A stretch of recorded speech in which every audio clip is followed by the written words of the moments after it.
Hey there! So, let's dive into TLS. It's basically the invisible shield that protects pretty much everything you do online.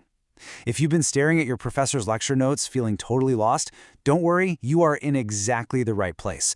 We're going to break all of this down into simple ideas that actually make sense. Here's our game plan. First, we'll cover the basics, what even TLS is. Then, we'll get into its three core principles. You can think of them as the pillars of trust. After that, we'll look at where you bump into it every day. And finally, we'll untangle this one tricky concept called Start TLS that often shows up on exams. You've seen this little padlock a million times, right? Well, that's your most obvious clue that TLS is on the job. It's telling you that your connection to that website is secure. But what does secure actually mean in this context? Let's find out. All right, let's start from square one. Your professor's notes are trying to lay the groundwork here, so we're going to answer the most fundamental question. What is this thing that's powering that little lock icon?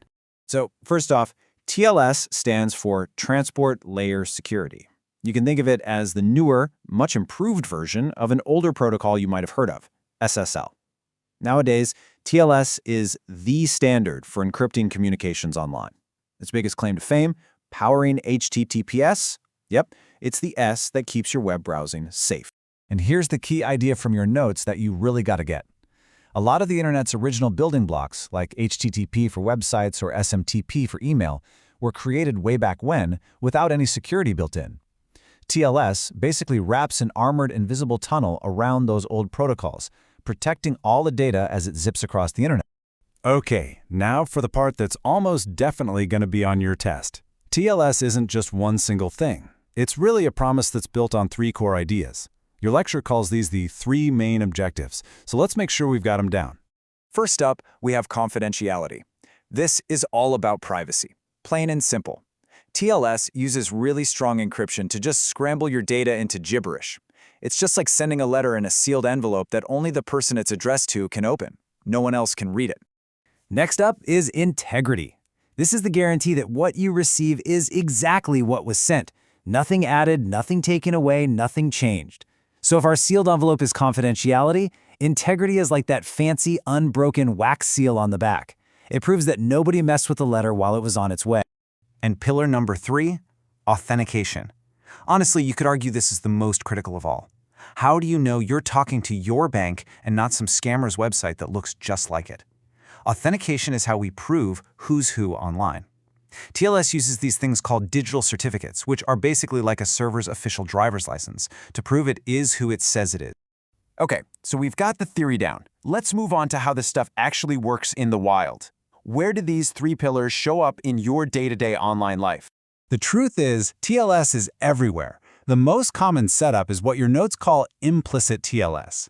This is where certain network ports are just reserved for secure stuff only. For instance, when your browser connects to port 443, it knows it has to speak HTTPS, no negotiation needed. Same thing for sending secure email or connecting to a database. It's security right from the get-go. Now, your notes make a really important point here that can be kind of confusing. TLS itself isn't a program you can just download and install. It's a standard. Think of it like a recipe in a cookbook. The latest and greatest version of that recipe is TLS 1.3. Different groups then take that recipe and cook up their own software based on it. We call those implementations. And this slide from your professor shows that perfectly.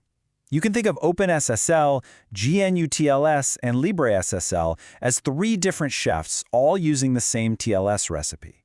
They're all trying to make the same secure dish, but their techniques might be a little different. Maybe one is faster, one has more features, or one is simpler and easier to audit.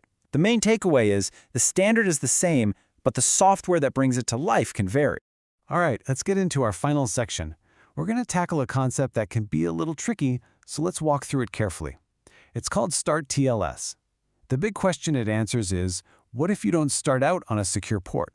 How do you upgrade a totally normal, insecure connection into a secure one? So what is Start TLS? Well, at its heart, it's just a command. It's a way for your computer, the client, to say to a server, hey, we're talking out in the open right now, which is kind of risky. How about we switch over to a private encrypted channel? It's a really flexible way to handle both secure and insecure traffic on the very same port. The whole process is like a four-step dance. First, you connect normally, totally unencrypted. Second, you ask for an upgrade by sending that Start TLS command. Third, if the server's cool with it, you both go through the full TLS security handshake. And fourth, from that moment forward, every single thing you send back and forth is fully encrypted. Let's look at the example from your notes to see it in action. Okay, so here in step 1, you can see the client connects to an email server on port 25. That's the classic port for sending email, and it's unencrypted by default. The server just gives a simple, "Hello, I'm online." Next, the client introduces itself properly. And now, look closely at what the server says back. See that line right there? Start TLS. The server is basically advertising, hey, just so you know, if you want to make this conversation private, I'm ready when you are. And here's the key moment. The client sees that offer and says, yes, please, by sending the Start TLS command. The server replies, go for it. And right then, the secure handshake kicks off and the connection gets locked down tight. It sounds pretty good, right? But, and this is a huge but, there's a catch. This is the part you absolutely have to remember for your exam. Because that initial conversation happens out in the open, a hacker can potentially get in the middle and mess things up. This weakness is called a downgrade attack.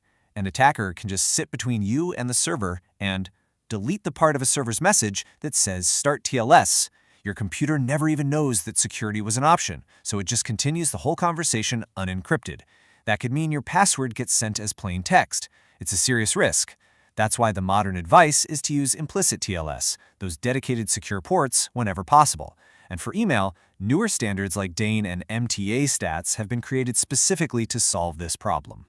So let's boil all that down into a quick study guide. Number 1, know those 3 goals like the back of your hand: confidentiality, integrity, and authentication. Number 2, make sure you understand the difference between implicit TLS, where security is mandatory, and Start TLS, where it's an optional upgrade. And number 3, remember the big, critical weakness of Start TLS is the downgrade attack. At the end of the day, TLS is the silent handshake that secures billions of our conversations online, and it's the bedrock of our digital trust. But as we've seen, it's not perfect, and the bad guys are always getting smarter. That really leaves us with a big question to chew on. What does the future of online trust look like?